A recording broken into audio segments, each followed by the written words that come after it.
बच्चों, let's read the question. Question says late P XYZ be a point in the first octant whose projection in XY plane is the point Q. Let OP is equal to gamma. The angle between OQ and the positive x-axis be theta. Then the angle between OP and the positive z-axis be phi. Then where O is the origin, then the distance of P from the x-axis is, option A is gamma into square root of 1 minus sin square theta cos square phi. Option B is gamma into square root of 1 minus sin square phi cos square theta. Option C is gamma into square root of 1 plus cos square theta sin square phi. Option D is gamma into square root of 1 plus cos square phi into sin square theta. First we see the की concept. देखिए, अगर कोई आपका vector है, मान लीजिए R vector है, a i plus b j plus c के, जो एक्स एक्सिस वाई एक्सिस और जेड एक्सिस के साथ एंगल अल्फा बीटा और गामा बना रहा है, तो कोस अल्फा किसके इक्वल होगा? A by square root of a square plus b square plus c square. Cos beta किसके इक्वल हो जाएगा? b by square root of a square plus b square plus c square. ऐसे ही कोस gamma equal हो जाएगा c by square root of a square plus b square plus c square.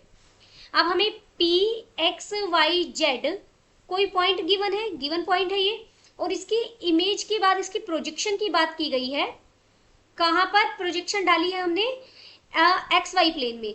X Y plane में इसकी projection, तो x Y plane में तो Q को जो जेड का कोऑर्डिनेट है वो 0 हो जाएगा. तो जो क्यू पॉइंट है वो मेरा क्या बन जाएगा? X y comma 0.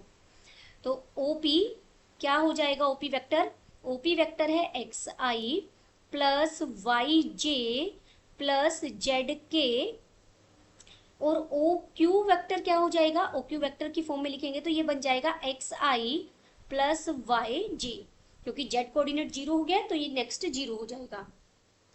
ओपी हमें कितना दिया गया है? ओपी मुझे गामा दिया गया है. ओपी का मैग्नीट्यूड, मतलब ओपी वेक्टर के मैग्नीट्यूड को हम ओपी लिखेंगे, ऊपर वेक्टर नहीं लगाया ना, तो गामा. गामा किसके इक्वल हो गया? Square root of x square plus y square plus z square.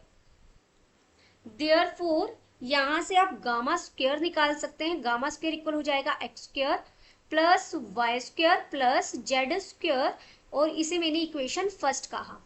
अब हमें दिया गया है angle between O Q and the positive x axis. O Q भी थीटा, थीटा इनके बीच में एंगल है, तो कोस थीटा इक्वल हो जाएगा, पॉजिटिव एक्स एक्सिस के साथ है तो एक्स बाय, और ओ क्यू की बात कर रहे हैं तो square root of x square plus y square आएगा सिर्फ. दिस इम्प्लाइज, यहां से आप कह सकते हैं cos square theta is equal to x square by x square plus y square. This is equal to, answer मुझे गामा में चाहिए तो मैंने x square plus y square को बाय इक्वेशन फर्स्ट से लिख दिया, gamma square minus z square. और कोस फाई किसके इक्वल हो जाएगा? Cos phi is equal to, देखिए जो कोस फाई मेरा एंगल है, जो फाई एंगल है वो किस किस के बीच में? ओपी और जेड एक्सिस के बीच में. ओपी और जेड एक्सिस के बीच में है तो जेड एक्सिस आएगी ऊपर, और ओपी का यहाँ मैग्नीट्यूड बनेगा तो वो बनेगा x square plus y square plus z square. इसे आप कह सकते हैं जेड बाय गामा. नाउ अब मुझे डिस्टेंस फाइंड आउट करना है. Distance of P from x axis. P का एक्स एक्सिस से डिस्टेंस कितना होगा? y कोऑर्डिनेट का स्क्वायर प्लस z कोऑर्डिनेट का स्क्वायर. सिर्फ आपको x एक्सिस से डिस्टेंस लेना, तो डिस्टेंस से यही होता है. तो यहां से मैं इसे लिख सकती हूँ, दिस इज द डिस्टेंस को अगर मैं d से रिप्रेजेंट कर रही हूँ तो this is equal to equation first से gamma square minus x square हो जाएगा. देयरफॉर यहां से देखिए कोस फाई मेरा किसके इक्वल था? कोस फाई यहां से इक्वल था z by square root of x square plus y square plus z square. Therefore यहां से आप साइन स्क्वायर फाई निकाल सकते हैं. साइन स्क्वायर फाई अगर आप सोल्व करेंगे तो ये हो जाएगा x square plus y square, 1 minus cos square phi करके कोस स्क्वायर फाई की वैल्यू रख देंगे. ये हो जाएगा x square plus y square divided by x square plus y square plus z square. ये साइन स्क्वायर फाई हो गया हमारा. अब यहाँ पे डिस्टेंस हमारा कितना था, गामा इंटू एक्स स्क्वेयर। अगर गामा मैं यहाँ से बाहर कॉमन ले लूँ, देयरफॉर यही लिख देती हूँ, देखिए डी ये हो जाएगा, गामा मैंने बाहर कॉमन ले लिया और अंदर हो गया 1 minus x square by gamma square. अब मुझे x square by gamma square की वैल्यू चाहिए। दिस इज इक्वल टू, इसे मैंने लिखा x square plus y square और ये डिनोमिनेटर में क्या है, गामा स्क्वेयर।